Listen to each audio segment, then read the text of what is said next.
নমস্কার, আমি আকাশ। আপনি আছেন টুডে স্পেশাল 24 ইউটিউব চ্যানেল। ইতিমধ্যেই বেরিয়ে আসলো আজকের বাছাই করা গুরুত্বপূর্ণ 10টি বড় খবর। প্রতিটি খবর আপনার জন্য অত্যন্ত গুরুত্বপূর্ণ। খবরগুলি অবশ্যই শেষ পর্যন্ত দেখবেন। আপনার কাছে ছোট্ট একটি অনুরোধ, ভিডিওটিতে একটি লাইক করবেন আর ভিডিওটির নিচে লাল সাবস্ক্রাইব বাটনটি ক্লিক করে পাশে আসা ঘন্টাটি চেপে দেবেন এই ধরনের নতুন লেটেস্ট ট্রেন্ডিং খবরগুলি সবার আগে দেখার জন্য। শুরুতে চোখ রাখবো সবচেয়ে বড় খবরে। 1 এপ্রিল থেকে বদলাতে চলেছে ব্যাংকের এই নিয়মগুলি। পাঞ্জাব ন্যাশনাল ব্যাংকে গ্রাহকদের জন্য এই খবরটি জেনে রাখা অত্যন্ত জরুরি। 31 মার্চের আগে এই কাজটি না করলে টাকা লেনদেনের ক্ষেত্রে সমস্যায় পড়তে হতে পারে গ্রাহকদের। 1 এপ্রিল থেকে ব্যাংকে বেশ কিছু নিয়ম বদলাতে চলেছে, যার জেরে পুরনো আইএফএসসি ও এমআইসিআর আর কাজ করবে না। ব্যাংকে 31 মার্চ পর্যন্ত এগুলি বদল করার নির্দেশ দেওয়া হয়েছে। 31 মার্চের পর থেকে এই কোড কাজ করবে না। টাকা ট্রান্সফার করা হলে ব্যাংক থেকে নতুন কোড নিতে হবে। নতুন কোড না নিলে 1 এপ্রিল থেকে অনলাইন লেনদেন করতে পারবেন না গ্রাহকরা। ব্যাংকের তরফে টুইটারে এই বিষয়ে জানানো হয়েছে। পিএনবিতে ওরিয়েন্টাল ব্যাংক অফ কমার্স ও United Bank of India merge করা হয়েছে। 1 এপ্রিল 2020 থেকে মার্জার করা হয়েছে। ওরিয়েন্টাল ব্যাংক অফ কমার্স ও ইউনাইটেড ব্যাংক অফ ইন্ডিয়ার গ্রাহক এখন পিএনবি গ্রাহক হয়ে গিয়েছে। এই মার্জারের পিএনবি এখন দেশের দ্বিতীয় বৃহত্তম রাষ্ট্রায়ত্ত ব্যাংক হয়ে গিয়েছে। মার্জারের পর ওরিয়েন্টাল ব্যাংক অফ কমার্স ও ইউনাইটেড ব্যাংক অফ ইন্ডিয়ার গ্রাহকদের নতুন চেকবুক, আইএফএসসি ও এমআইসিআর কোড দিতে হবে। সংযুক্তিকরণের পর ওরিয়েন্টাল ব্যাংক অফ কমার্স ও ইউনাইটেড ব্যাংক অফ ইন্ডিয়ার সমস্ত শাখা এখন পিএনবির শাখা হিসেবে কাজ করবে। বর্তমানে ব্যাংকের প্রায় 11,000 শাখা এবং 13,000-এর বেশি এটিএম রয়েছে। টুইটারে ব্যাংকের তরফে একটি টোল ফ্রি নম্বর শেয়ার করা হয়েছে। এখানে ফোন করে গ্রাহকরা সমস্ত বিষয় জানতে পারবেন। যে কোনো রকমের তথ্য জানার জন্য ফোন করবেন 180018022222 অথবা 1800103222 টোল ফ্রি নম্বরে কল করতে পারবেন গ্রাহকরা। চোখ রাখবো পরবর্তী বড় খবরে। দেশের 17টি রাজ্যে লাগু হলো এক দেশ এক রেশন কার্ড সিস্টেম। বৃহস্পতিবার অর্থ মন্ত্রকের তরফে জানানো হয়েছে 17টি রাজ্যে এক দেশ এক রেশন কার্ড সিস্টেম লাগু করা হয়েছে। এই যোজনার সঙ্গে সম্প্রতি যুক্ত করা হয়েছে উত্তরাখণ্ডের নামও। এক দেশ এক রেশন কার্ড সিস্টেমের জেরে এবার থেকে কার্ড হোল্ডাররা দেশের যে কোনো প্রান্ত থেকে যে কোনো রেশন দোকান থেকে রেশন নিতে পারবেন। এর জেরে পরিযায়ী শ্রমিকরা অত্যন্ত লাভবান হতে চলেছেন। এই কার্ডটির সুবিধাভোগী ব্যক্তি দেশের যে কোনো প্রান্তে ভর্তুকিযুক্ত খাদ্যশস্য কিনতে পারবেন। এর মূল উদ্দেশ্য হচ্ছে নিশ্চিত করা কোনো দরিদ্রই রেশন ব্যবস্থা থেকে বঞ্চিত না হন, এমনকি নিজের এলাকা ছেড়ে অন্য জায়গায় গেলেও যাতে তিনি অনায়াসেই রেশনের সুবিধা পেতে পারেন তা নিশ্চিত করতে কেন্দ্রীয় সরকার চালু করেছে এই ব্যবস্থা। যে সমস্ত রাজ্য এই যোজনা চালু করেছে তাদের গ্রস এস্টেট ডোমেস্টিক প্রোডাক্ট থেকে অতিরিক্ত 0.25% লোন নিতে পারবেন।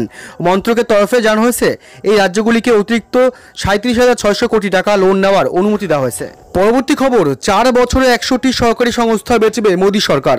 তালিকা তৈরি করলো নীতি আয়োগ। আগামী 4 বছরে 100টি সরকারি সংস্থা বিক্রি করতে চায় কেন্দ্রীয় সরকার, যার মূল্য প্রায় 5 লক্ষ কোটি টাকা। নীতি আয়োগ ওই 100টি সংস্থাকে চিহ্নিত করেছে। তৈরি হয়েছে একটি পাইপলাইন। আপাতত সেটা মেনেই ফাস্ট ট্র্যাক মোডে সম্পত্তিগুলি বিক্রির পথে এগোতে চাইছে সরকার। ক্ষমতায় আসার পরেই পরবর্তী 5 বছরে $5 লক্ষ কোটি অর্থনীতিতে পৌঁছানোর কথা বলেছিলেন প্রধানমন্ত্রী নরেন্দ্র মোদী। অতিমারি ধাক্কায় বিয়াল হয়ে পড়েছে দেশের অর্থনীতি, তবুও নিজেদের লক্ষ্য থেকে পিছিয়ে থাকতে চায় না কেন্দ্র।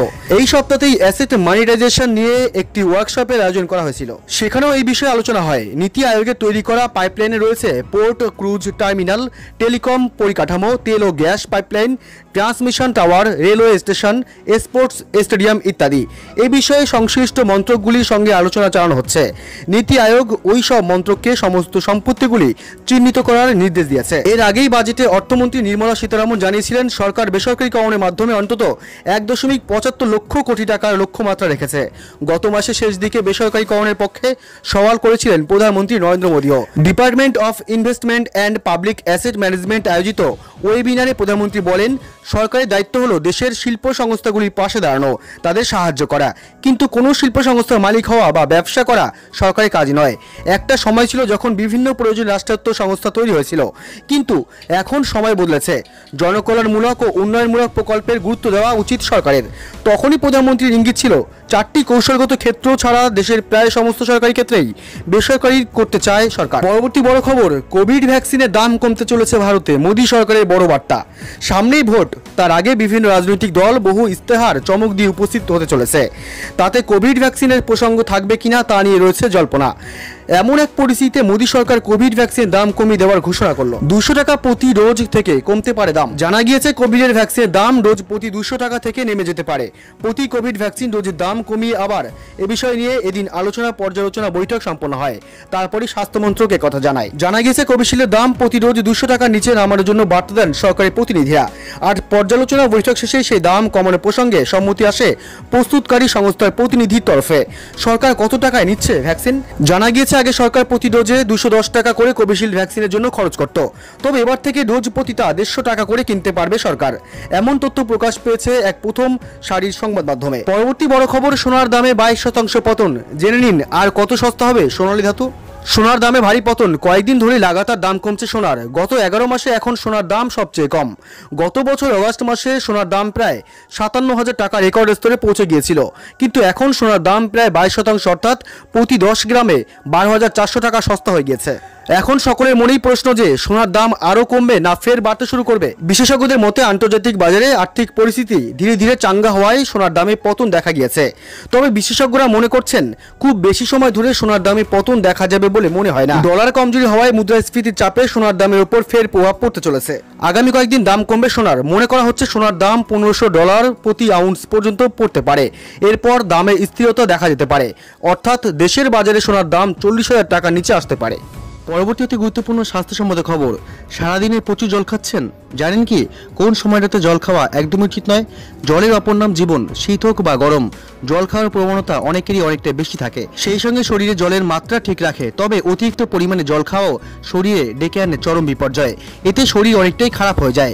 বিশেষ কিছু সময়ে জল পান করা শরীরের জন্য ক্ষতিকারক। তবে জেনে নিন জল খাওয়া শরীরের জন্য চরম বিপদ ডেকে আনতে পারে কখন। শরীর ঠিক রাখতে পর্যাপ্ত পরিমাণ জল খাওয়া যেমন ভীষণই প্রয়োজন, কিন্তু তেমনই আবার অতিরিক্ত পরিমাণে জল খেলে শরীরে নুনের ভারসাম্য বেড়ে গিয়ে নানা ধরনের রোগ হওয়ার আশঙ্কা বেড়ে যায়।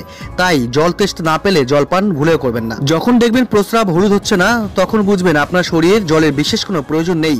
কারণ একটাই, প্রস্রাব হলুদ হওয়া মানেই শরীরে জলের ঘাটতি দেখা গিয়েছে। কিন্তু জলের ভারসাম্য ঠিক থাকলে অনবরত জল পান করলে হিতে বিপরীত হতে পারে। ভারী খাবার যেমন ব্রেকফাস্ট, লাঞ্চ অথবা ডিনারের আগে জল খেতে পারেন, কিন্তু খাওয়ার পরে একদমই জল বেশি খাবেন না। বিশেষজ্ঞদের মতে খেতে খেতে জল খাওয়া শরীরের জন্য ক্ষতিকারক। শরীরচর্চা করার পর সঙ্গে সঙ্গে জল পান করবেন না, এতে শরীর ক্ষতি। হালকা এক্সারসাইজের পর অল্প করে জল খেতে বলে ট্রেনাররা। তবে মনে রাখবেন ইন্টেন্স ওয়ার্কআউটের পর জল পান করা একেবারেই উচিত নয়। শরীরচর্চা করার সময় ঘামের সঙ্গে অনেক পরিমাণে মিনারেল শরীর থেকে বেরিয়ে যায়। এই ঘাটতি মেটাতে শরীরচর্চার পর ডাবের জল অথবা যে কোনো এনার্জি ড্রিঙ্ক খেতে বলেন বিশেষজ্ঞরা। তবে জল একেবারেই নয়। জল তেষ্টা পেলে বিভিন্ন ফ্লেভারের জল খাওয়া একেবারেই উচিত নয়। এতে জল তেষ্টা মেটার সঙ্গে সঙ্গে খিদেও অনেক গুণ বেড়ে যায়। তাই জল তেষ্টা পেলে সাধারণ জল পান করাই ভালো। এছাড়াও এই ধরনের ফ্লেভার জলে ক্যালোরির মাত্রা খুব বেশি থাকে, যা থেকে মোটা হওয়ার সম্ভাবনা থেকে যায়। আবারও রাজ্য রাজনীতির মহল থেকে বেরিয়ে আসলো আজকের সবচেয়ে বড় খবর। সব অভিযোগ খারিজ, তৃণমূলকে করা চিঠি কমিশনের। মমতা বন্দ্যোপাধ্যায়ের আহত হওয়ার ঘটনায় নির্বাচন কমিশনের ভূমিকা নিয়েই গুরুতর প্রশ্ন তুলেছিল তৃণমূল। এবার তৃণমূল নেতৃত্বকে পাল্টা করা চিঠি দিয়ে সেই সমস্ত অভিযোগ খারিজ করে দিল কমিশন। সূত্রের খবর, তৃণমূলের অভিযোগ কমিশনের মূল ভিত্তি নিয়েই প্রশ্ন তুলে দিয়েছে বলেও চিঠিতে ক্ষোভ প্রকাশ করা হয়েছে। তৃণমূল নেতৃত্বের মূল অভিযোগ ছিল বুধবার নন্দীগ্রামে মুখ্যমন্ত্রীর প্রচারে যথাযথ নিরাপত্তা ব্যবস্থা ছিল না। আরও প্রশ্ন তোলা হয়, রাজ্যের এডিজি আইন শৃঙ্খলা পুলিশের ডিজিকে বদলের পরেও কেন এমন ঘটনা ঘটল? এদিন রাতেই কমিশনের তরফে তৃণমূলকে চিঠি পাঠানো হয়। 3 পাতার চিঠিতে বলা হয়েছে, মমতা বন্দ্যোপাধ্যায়ের সঙ্গে যে ঘটনা ঘটেছে তা দুর্ভাগ্যজনক এবং অপ্রত্যাশিত। এই ঘটনার তদন্ত হচ্ছে, তদন্তের রিপোর্ট অনুযায়ী ব্যবস্থাও নেওয়া হবে। তবে এর সঙ্গে তৃণমূলের করা অভিযোগের কোনো যোগ নেই, কারণ রাজ্যে পুলিশের ডিজিকে হঠাৎ বদল করা হয়নি। রাজ্যে যে 2 জন পুলিশ পর্যবেক্ষককে পাঠানো হয়েছে তাদের রিপোর্টের ভিত্তিতেই এই সিদ্ধান্ত নিয়েছে কমিশন। পাশাপাশি কমিশনের তরফে স্পষ্ট জানানো হয়েছে, সংবিধানের 324 ধারা অনুযায়ী কমিশন লোকসভা বা বিধানসভা নির্বাচনের সঙ্গে যুক্ত গোটা প্রক্রিয়া পরিচালনার দায়িত্বে থাকে। কিন্তু রাজ্যের দৈনিক আইন শৃঙ্খলা পরিস্থিতি দেখার দায়িত্ব তাদের নয়। ফলে এ নিয়ে কোনো রাজনৈতিক দল অভিযোগ তুললে তা কমিশনের বিবেচনা করাই উচিত নয়। যেভাবে তৃণমূলের তরফে অভিযোগ করা হয়েছে যে নির্দিষ্ট একটি রাজনৈতিক দলের নির্দেশে কমিশন কাজ করছে, তাও কমিশনের পক্ষে অবমাননাকর বলে চিঠিতে উল্লেখ করা হয়েছে। তৃণমূলের আনা অভিযোগ যে কমিশন মোটেই ভালোভাবে নেয়নি, তাও এই চিঠির মাধ্যমেই বুঝিয়ে দেওয়া হয়েছে। কমিশনের বিরুদ্ধে সরব হয়ে এদিন তৃণমূল মহাসচিব পার্থ চট্টোপাধ্যায় বলেছেন, নির্বাচন কমিশন দায়িত্ব পাওয়ার পর প্রথমে এডিজি তারপর ডিজিকে বদল করলো। সামগ্রিকভাবে পুলিশের থেকেও বুধবারের ঘটনায় দায় কমিশনের। পরপর দুটো বদল করে সমস্ত প্রশাসনকে রাষ্ট্রীয় প্রশাসন করার যে চেষ্টা চলছে তা এই ঘটনায় প্রমাণিত হয়েছে। কমিশনের নিরপেক্ষতা নিয়েও কার্যত প্রশ্ন তোলেন পার্থ চট্টোপাধ্যায়। কমিশনের চিঠি উদ্ধত্ত পণ্য বলে পাল্টা অভিযোগ করেছেন তৃণমূল সাংসদ সৌগত রায়। তার দাবি, এই ধরনের বিবৃতি দিয়ে কমিশন নিজেদের দায়িত্ব এড়াতে চাইছে। এদিনই রাজ্য সিইও দপ্তরে গিয়ে বুধবারে ঘটনা নিয়ে অভিযোগ জানিয়েছেন তৃণমূল কংগ্রেস। শুক্রবার দিল্লিতে গিয়ে নির্বাচন কমিশনের সদর দপ্তরে গিয়েও এ নিয়ে আরও এক দফা অভিযোগ জানানোর কথা তৃণমূলের প্রতিনিধি দলের।